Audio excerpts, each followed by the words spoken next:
ಅನುಭವಿಸ್ತಾ ಇರ್ತಕ್ಕಂಥ ನೋವುಗಳನ್ನ ಪರಿಹಾರ ಮಾಡಬೇಕು. ಇದು ಯುದ್ಧಗಳ ಪ್ರಾರಂಭ ಆಗಿ ಆ ಯುದ್ಧಗಳಿಂದ ಈ ಪರಿಸ್ಥಿತಿ ನಿರ್ಮಾಣ ಆಗಿರ್ತಕ್ಕಂಥದ್ದು.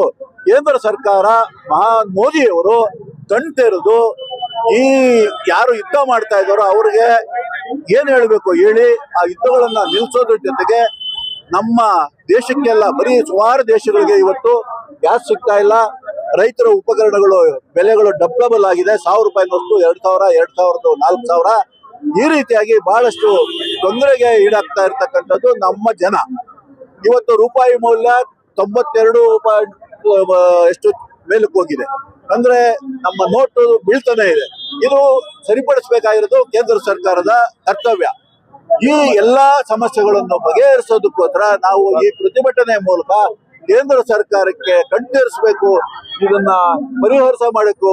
ಗಾಂಧೀಜಿಯವರ ಏನು ತತ್ವಗಳಿದ್ವು, ರಾಮರಾಜ್ಯ ಮತ್ತು ಶಾಂತಿ ಪಾಲನೆ, ಅವನ್ನ ಭಾರತ ದೇಶದ ಮೂಲಕ ಎಲ್ಲಾ ದೇಶಗಳಿಗೂ ಗಾಂಧಿಯವರ ತತ್ವಗಳನ್ನ ತಿಳಿಸಬೇಕು ಅನ್ನೋ ಉದ್ದೇಶ ನಮ್ದು.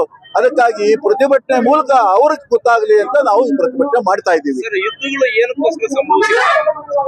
ಅವರವರ ದೇಶಗಳ ಇಂಟರ್ನಲ್ ಪ್ರಾಬ್ಲಮ್ಸ್ ಅಲ್ಲಿ ಅವ್ರು ಶುರು ಮಾಡ್ಕೊಂಡಿರೋದು. ಇದರಿಂದ ಈಗ ನಮ್ಮ ಮನೆಯವರು ಮನೆ ಊರಲ್ಲಿ 2-3 ಮನೆಯವರು ಕಿತ್ತಾಡಿ ಹೊಡೆದಾಡ್ತಾ ಇದ್ರೆ ಊರಲ್ಲಿರೋ ಜನಗಳಿಗೆಲ್ಲ ನೋವೇ, ಊರಲ್ಲಿರೋ ಜನಗಳಿಗೆಲ್ಲ ಬೇರೆ ಬೇರೆ ರೀತಿಯಲ್ಲಿ ಅನಾನುಕೂಲಗಳೇ.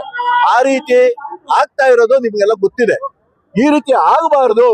ಗಾಂಧೀಜಿಯವರು ಹೇಳಿರೋದೇನು, ಶಾಂತಿ ರೂಪದಲ್ಲಿ ಎಲ್ಲ ಬಗೆಯ ಸಮಸ್ಯೆಗಳನ್ನು ಬಗೆಹರಿಸ್ಕೊಬಹುದು ಅಂತ ಹೇಳಿದ್ದಾರೆ.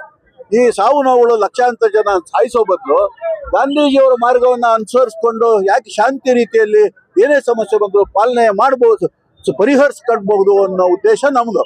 ಅವ್ರು ಗಾಂಧೀಜಿಯವರು ಹೇಳಿದಾಗೆ ರಾಮರಾಜ್ಯ ಆಗ್ಬೇಕಂದ್ರೆ ಶಾಂತಿ ಮಾರ್ಗದಲ್ಲಿ ಹೋಗ್ಬೇಕು, ಶಾಂತಿ ಮಾರ್ಗದಲ್ಲಿ ಸಮಸ್ಯೆಗಳನ್ನ ಪರಿಹರಿಸ್ಕೊಳ್ಬೇಕು ಅಂತ ಹೇಳಿದರೆ ನಾವು ಅದನ್ನ ಮಾಡ್ತಾ ಇದ್ದೀವಿ. ಸರ್, ಪ್ರಧಾನಿ ನರೇಂದ್ರ ಮೋದಿ ಅವರು ಅಮೆರಿಕ ದೇಶದ ಅಧ್ಯಕ್ಷ ಟ್ರಂಪ್ ಗುಲಾಮ ಅನ್ಬಿಟ್ಟು ದೇಶದಲ್ಲಿ ಒಂದು ಸುದ್ದಿ ಹರಡಿದೆ.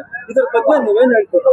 ಅದು ಅವರ ನಡ್ಕೊಳ್ತಾ ಇರ್ತಕ್ಕಂಥ ರೀತಿ ನೀತಿಯಿಂದ ಕೆಲವರು ಆ ರೀತಿ ಹೇಳ್ತಾ ಇದ್ದಾರೆ. ಅದು ದೊಡ್ಡ ಮಟ್ಟದಲ್ಲಿ ಚರ್ಚೆಗಳಾಗ್ತಾ ಇದ್ದಾವೆ, ಆಯ್ತಾ? ಸೊ ಅದು ನಡೀತಾ ಇರ್ತಕ್ಕಂಥದ್ದು. ಅವರು ಟ್ರಂಪ್ ಅವರು ಹುಚ್ಚುಚ್ಚಾಗಿ ಸ್ಟೇಟ್ಮೆಂಟ್ಗಳು ಕೊಡ್ತಾನೆ ಇರ್ತಾರೆ. ಈ ಹುಚ್ಚುಚ್ಚಾಗಿ ಕೊಡೋರಿಗೆ ಯಾರು ಏನು ಮಾಡೋಕ್ಕಾಗಲ್ಲ, ತಡೆ ಹಾಕಕ್ಕೂ ಆಗಲ್ಲ. ಅವ್ರಿಗೆಲ್ಲ ತಡೆ ಹಾಕೋದು ಯಾವಾಗ ಅಂದ್ರೆ ಮತ್ತೆ ಚುನಾವಣೆಗಳು ಬಂದಾಗ ಅವ್ರ ಮನೆಗಳು ಕಳಿಸ್ತಾರಲ್ಲ, ಅವಾಗಲೇ ಈ ತರ ಹುಚ್ಚು ದರ್ಬಾರು ಹುಚ್ಚುಚ್ಚಾಗಾಡಂತೂ ನಿಲ್ಲೋದು. ನಿಮ್ಮ ಶಾಸಕರೇ ಇಲ್ಲಿ ನಾಪತ್ತೆ ಆಗಿದ್ರಲ್ಲ, ಗೈರು ಹಾಜರಿದ್ರಲ್ಲ, ಏನ್ ಹೇಳ್ತೀವಿ? ನಾವು ಶಾಸಕರಿಗೂ ಇನ್ವೈಟ್ ಮಾಡಿದ್ದೀವಿ, ಇಲ್ಲೆಲ್ಲ ಇದ್ದಾರೆ ಅವರ ಸ್ನೇಹಿತರುಗಳೆಲ್ಲ, ಅವ್ರಿಗೂ ಹೇಳಿ ಕರ್ಸ್ರಪ್ಪ ಅಂತ. ಮಂತ್ರಿಗಳಿಗೂ ಹೇಳಿದ್ವಿ. ಅವ್ರ ತಾಲೂಕಲ್ಲಿ ಹೋಗುವಾರ ಆಗಬೇಕಾದ ಕಾರ್ಯಕ್ರಮಗಳು ಇವತ್ತು 14 ಕಡೆ ಚೆಕ್ ಡ್ಯಾಮ್ಗಳು ಪೂಜೆ ಇಟ್ಕೊಂಡ್ಬಿಟ್ಟಿದ್ದಾರೆ ಮೊದಲೇನೆ. ಅದರಿಂದ ಅವರು ತಾವು ಪ್ರತಿಭಟನೆ ಮಾಡಿ ಮುಂದುವರಿಸಿ ನಮ್ಮ ಸಹಾಯ ಮಾರಲ್ ಸಪೋರ್ಟ್ ಇದೆ, ನೀವು ಗೋ ಹೆಡ್ ಅಂತ ಹೇಳಿ ಅವ್ರ ಕಾರ್ಯಕ್ರಮಗಳು ಅವ್ರ ಚಿಂತಾಮಣಿಯಲ್ಲಿ ಅವ್ರು ಮಾಡ್ತಾ ಇದ್ದಾರೆ. ಮತ್ತೆ ನಾವು ನಮ್ಮ ಮುಖಂಡಗಳಿಗೆಲ್ಲ ಮೈಲಿವರೆಗೂ ಮೆಸೇಜ್ ಮಾಡಿದ್ವಿ. ಅವ್ರು ಊರಲ್ಲಿ ಇರಲಿಲ್ಲ, ಆದ್ರೆ 12 ಗಂಟೆ ಸುದ್ದಾರು ಬನ್ನಿ ಸರ್ ಅಂತ ಸೀತಾರಾಮ್ ಅವ್ರಿಗೂ ತಿಳಿಸಿದೀವಿ, ರಕ್ಷಾ ಅವ್ರಿಗೂ ತಿಳಿಸಿದೀವಿ. ನಮ್ಮ ಕರ್ತವ್ಯ ನಾವು ಮಾಡಿದೀವಿ. ಈಗ ಒಬ್ಬರು ಯಾರು ಬರ್ಲಿಲ್ಲ ಅಂತ ನಾವು ಮನೆಗಳಿಗೆ ಕೂತ್ಕೊಂಡ್ರೆ ಆಗೋದಿಲ್ಲ. ಬಂದವ್ರನ್ನೇ ಯಾರು ಬಂದಿರೋರು ಅಣ್ತಮ್ಮಂದ್ರು ಪಾಪ ಕಷ್ಟಪಟ್ಟು ಎಲ್ಲ ಬಂದಿದ್ದಾರೆ ಎಲ್ಲ ಹಳ್ಳಿಗಳಿಂದ. ಸಾಕು, ಇವ್ರ ಮೂಲಕನೇ ನಾವು ಜನಗಳಿಗೆ ಒಳ್ಳೆ ಪಕ್ಷದ ಬಲವರ್ಧನೆ ಒಂದ್ ಕಡೆ ಇರ್ಬೋದು ನೀವು ಕೇಳೋದು. ಅದಕ್ಕಿಂತ ಹೆಚ್ಚಿನಾಗಿ ಜನಗಳ ಸಮಸ್ಯೆ ಮುಖ್ಯ, ಆ ಸಮಸ್ಯೆಗಳನ್ನು ಪರಿಹರಿಸೋದು ಮುಖ್ಯ.